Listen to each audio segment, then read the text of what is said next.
Hola, soy Paula Bolívar, gracias por estar en mi canal de salud y en este momento me encuentro con Felipe Jaramillo, quien es gerente de la Fundación Salud Mía, una EPS.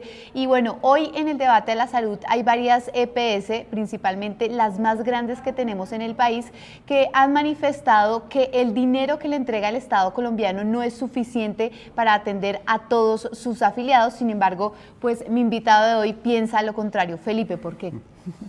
Paola, bueno, primero que todo, muchas gracias por la invitación.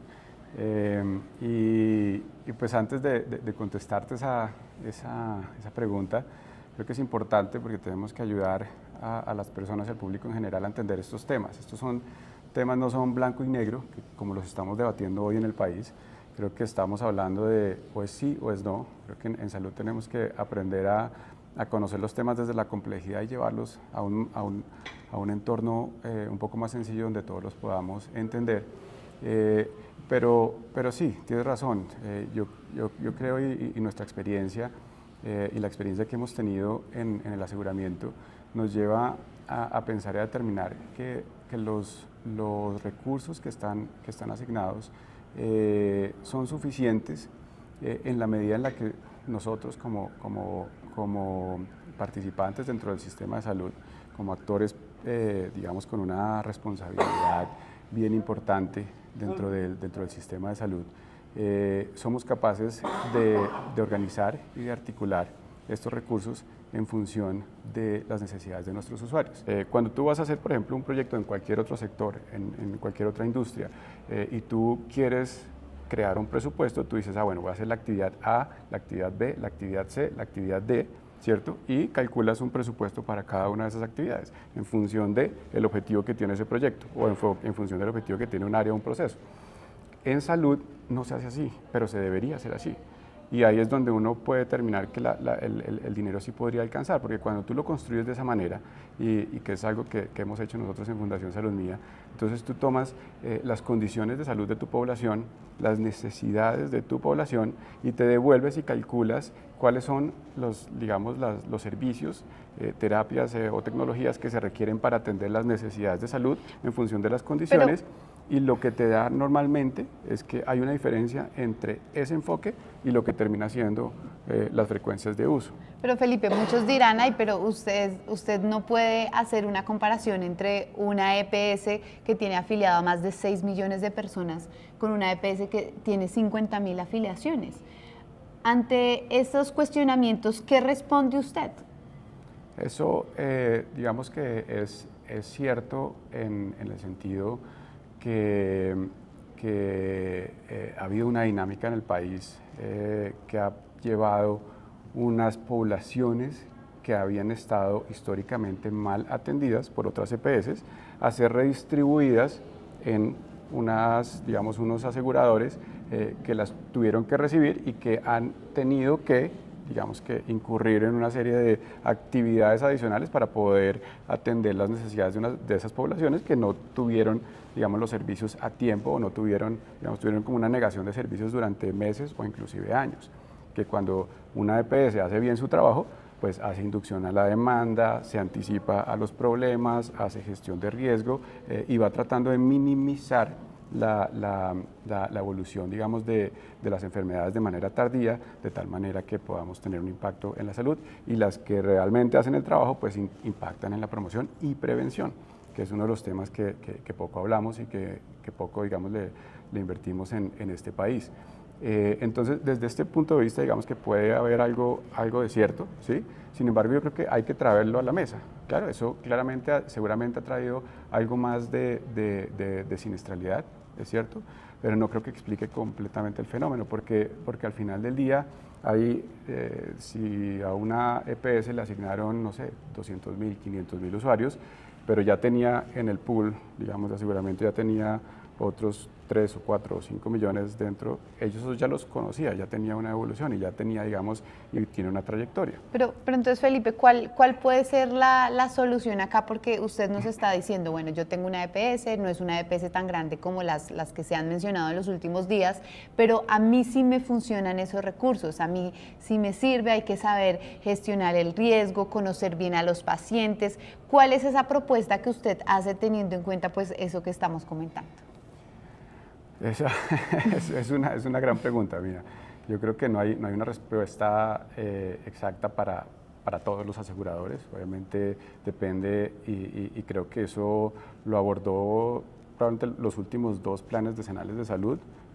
Nos dijeron tenemos que mirar cuáles son las necesidades poblacionales dentro de las regiones y articularnos e intervenirlas, etcétera. Lo está tratando de plantear la reforma en varios de los elementos que propone.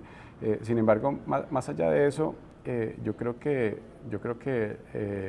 tenemos que tal vez tratar de llevar el debate hacia un espacio de cómo robustecemos la construcción de esa lógica de suficiencia, pero no en función de lo que se ha gastado, entonces eso es lo que me tengo que gastar a futuro, sino en función de las necesidades de nuestros usuarios. Las EPS tienen una gran cantidad de información, de caracterización y perfilamiento, porque es una función principal que tenemos que hacer nosotros como aseguradores, de conocer a nuestra población. Nosotros debemos saber, pues no solamente, digamos, la condición de salud, factores o variables demográficas, sino también comportamentales. Por ejemplo, saber estos usuarios en dónde viven, ¿sí?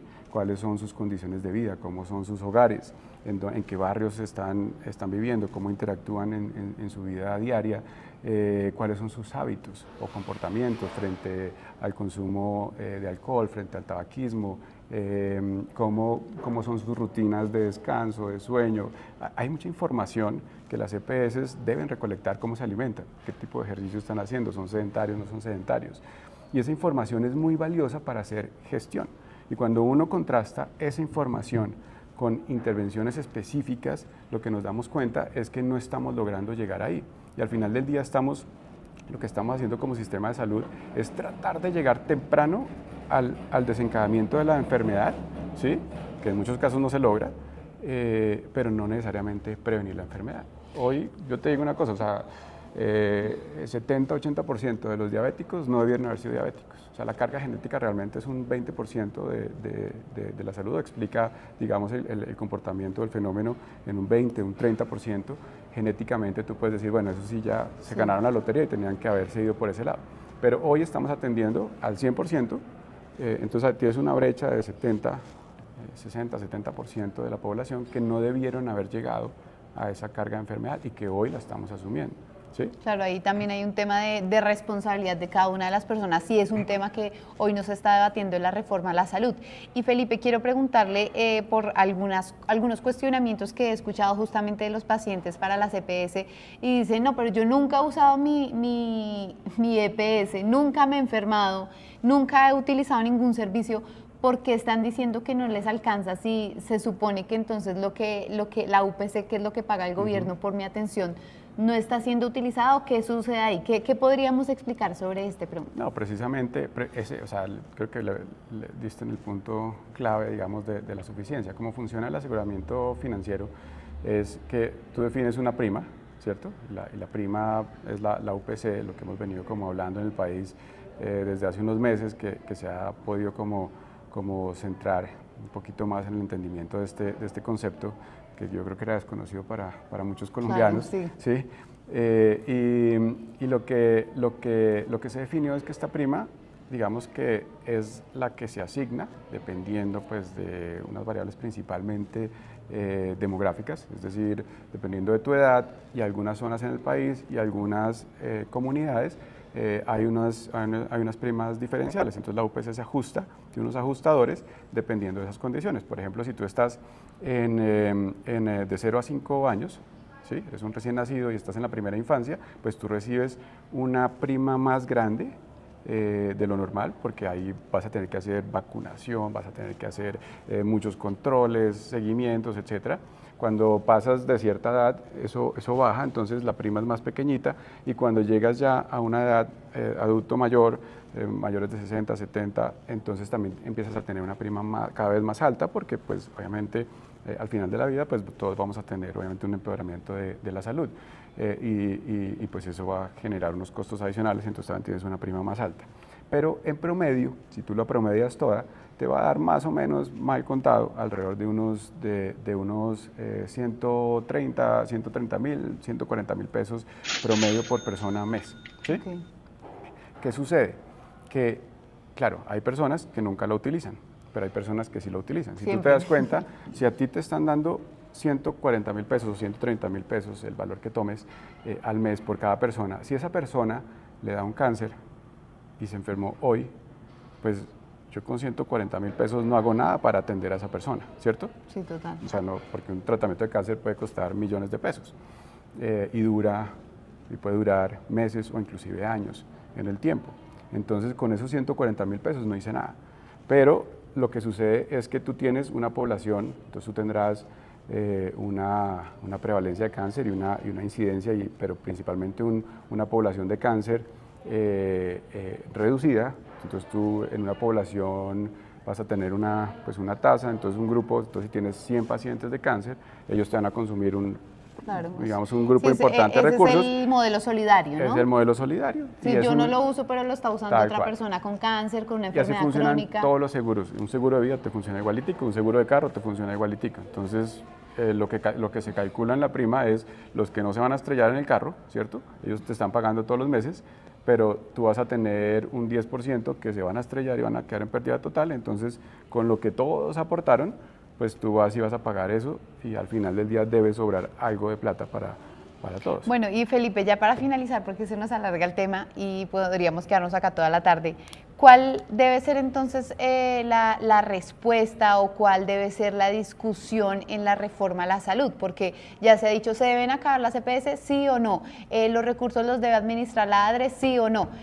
¿Cuál cree usted que es ese mensaje importante que podemos nosotros aportarle hoy a esa discusión? Mira, yo creo que deberíamos centrarnos un poco más en cuestionar un poquito cuál es el objeto del sistema de salud. El sistema de salud, digamos, per se, en cualquier digamos, sector salud en el mundo, en sí mismo es un determinante, ¿sí? Porque ayuda, digamos, a determinar y a garantizar ciertos temas, digamos, en la salud de las personas. Pero no necesariamente el sistema de salud garantiza la salud de las personas, ¿sí? Te garantiza un medicamento, sí, pero eso es cuando ya te enfermaste, o te garantiza una consulta médica, ¿sí? Pero no necesariamente te lleva a que tú tengas una vida sana, tengas bienestar, tengas una calidad de vida buena, estés balanceado en tu vida y puedas afrontar correctamente toda tu vida, inclusive ser más productivo, ¿cierto? Sí. Que si solamente estamos pensando es en el momento en el que te vamos a atender, ¿sí? Y ahí, pues para no, digamos, meternos en el tema de reforma, yo creo que deberíamos meterle más énfasis en la prevención, en cómo como ciudadanos deberíamos estar pensando, y como país o como sociedad, más que como ciudadanos, de pronto en un nuevo contrato social, ¿sí? Okay. ¿Hasta dónde llegamos? O sea, ¿cuáles son los límites y la cancha? Yo sé que esto, digamos, políticamente es incorrecto, o sea, nadie se atreve a decir esto, sí, pero al final del día, pues la plata no es ilimitada. Y nosotros tenemos un nivel de inversión y va a haber unos recursos limitados, por más que Hacienda haga hasta lo imposible y se siga endeudando por fuera y siga inyectando recursos, eventualmente nos vamos a reventar, ¿sí? Si seguimos metiéndole más gasto al sistema de salud. De pronto lo que tenemos que pensar es cómo hacemos para que la población esté más sana y enfocarnos mucho más en eso que en la administración del recurso.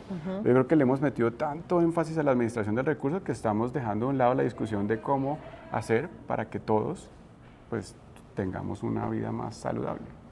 Bueno, pues es Felipe Jaramillo, director encargado de la Fundación Salud Mía, esta EPS. Muchas gracias por haber estado en mi canal.